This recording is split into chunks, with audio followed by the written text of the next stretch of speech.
This is Listing Impossible.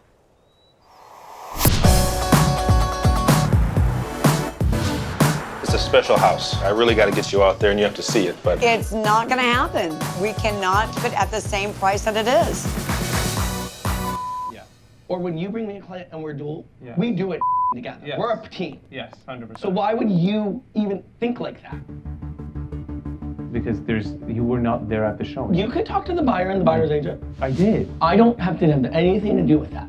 Okay. But when it comes to my sellers, Yes. I will be involved in every square inch of every negotiation that we do, always. So we never do that. And I'm not trying to be a dick to you, but it's just offensive.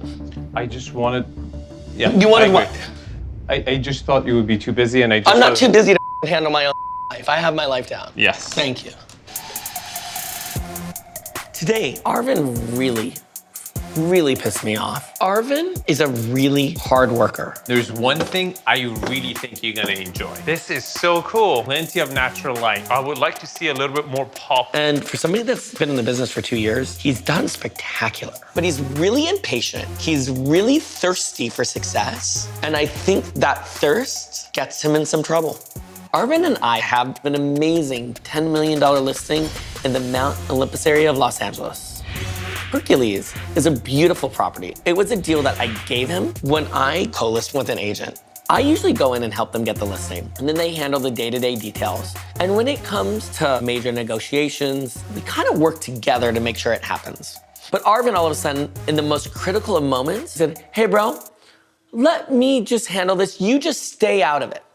The Hercules deal can lead to 10 other deals, so I need to be part of all the discussions. It's taken me 24 years and $6 billion to hone in on my experience. And Arvin managed to piss me off this morning for real. Like, we've already had a little bit of a moment together. You said time out.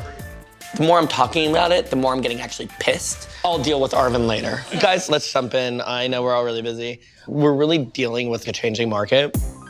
A lot of inventory is piling up. You know, normally my inventory is around 40 active. I have 82. Wow. But we can make more money in a down market than in an up market. Because even though price points are going down, volume can actually go up in terms of movement. We just need to remember, it's all about educating the clients. Because if they take our advice, we can sell even the most difficult properties. A client called, and they've had their house on the market for years now. Well, do you guys want to look at your phones? It's in Indian Wells. It's listed at $11.9 million and has been on the market for over 700 days. It's in one of the best clubs in that area. It's on the golf course. One of the best holes of that golf course. It's a gorgeous modern home. And Is it gorgeous? It kind of looks like a protractor. It's also... That's why. What? Morgan? I'll take it. So look, this is a great golf course, right? The Vintage Club is a fantastic golf course. And obviously I love to golf. I think your clientele is a golfer in this situation. I play with a lot of wealthy people throughout the country. I've probably sold over $40 million worth of homes, just people I've met on the golf course. Morgan is a huge asset to our company. He was an NFL player, but now he's super successful at his second career at real estate. I would love to bring you on this property. Awesome. Cool. Yeah, let's do it. Thank you. I think people are drawn to Morgan. He is really hardworking and very driven. He just has this confidence level that is through the roof. Morgan's love of golf not only will help him sell that house, but that's enough to build a business. If that's all he did all day was play golf on a golf course, he could probably make $5 million. Tell my wife that, by the way. 100%.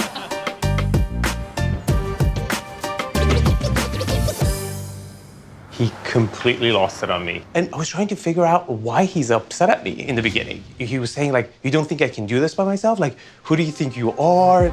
I brought you on this listing, and I tell you how to run the listing. You don't tell me how to run my listing. It was nuts. Aaron is still upset with me for suggesting I should take the lead on Hercules Drive's negotiations. He didn't even let me talk. I just said, I'm sorry. I think Aaron is completely overreacting. My true intentions was to take some of the workload off of him. I'm totally capable of speaking with buyers and sellers. I sell 15, 20 houses every year. It was coming from a good place. Should we sage the room? Is this where the fight happened? This is where exactly it happened. I felt weird. We need to cleanse this. Okay. So we bring out the good stuff. Here we go. It felt a little cloudy in here. I didn't know why. Now I know. I can still see the pulse. It was like, It was literally pulsing when he was screaming at me. It was pretty intense.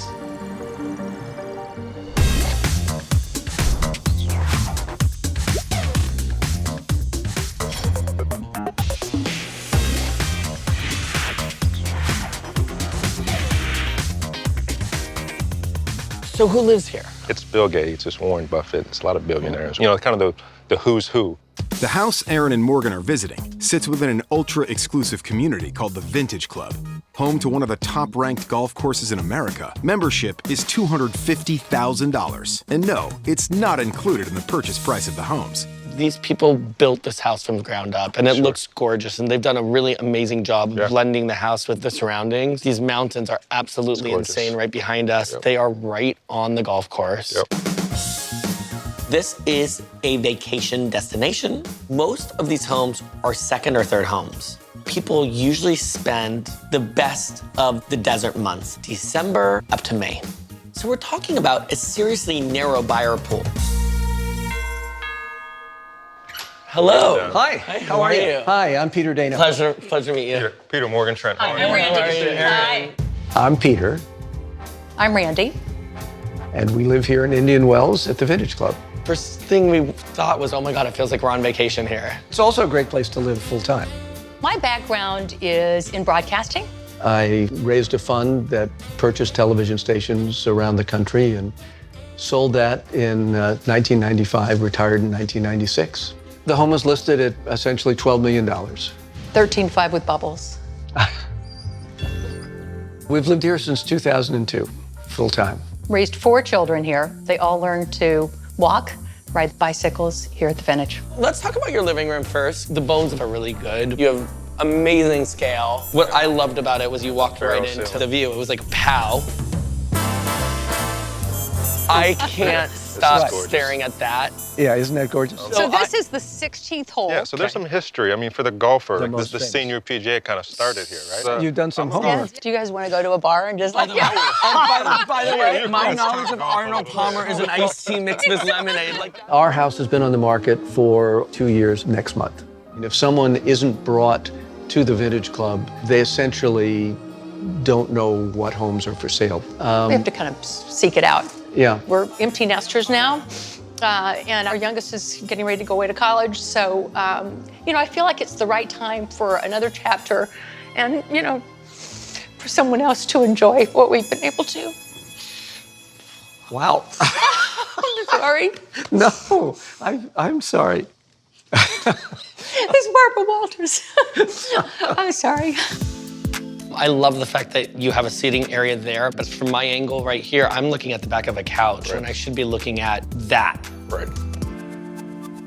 You need to be taller. Apparently to be in this family. Walking through this house, I saw a couple problems. How much did you put into all the furniture? I know it exceeded $2 million. It's kind of tired, kind of dated. The furniture was like going to grandma's attic. Your walls are Venetian plastered. Well, they're actually real plaster that were color impregnated. And the color scheme was from the 80s. Most buyers walking in here are not going to love this color. If you look at the color contrast between this wall and your green wall, are you beginning to feel the late 80s Golden Girl moment? But with the right staging and some paint, we really can fix these problems. The kids' rooms are now what you're walking But they're frozen into. in time by their choice. Oh my God. But then I saw the kids' bedrooms. I kind of felt like I was in the Twilight Zone. I was thinking to myself, how old are these people and how young are their kids? Did they start really late in life? Because I felt like they had 3, 4, and 5-year-old kids that they were still raising. I was super confused. Your kids are now 24, 23, 21, and 18. This looks like they are still 2, 3, 4, 5, and 6, and 7. If I might add that I don't know that I've necessarily ever given them an opportunity to change their rooms. Now the truth is starting to come out a little I'm bit. dying to see the next bedroom that wasn't touched. It felt like a museum to their children. In my 25 plus years of selling real estate, I've never seen that before. Oh my God. How old is your son? 18. He's 6'4". Your son is 6'4" and sleeping in this bunk bed? Their children are adults, tall adults.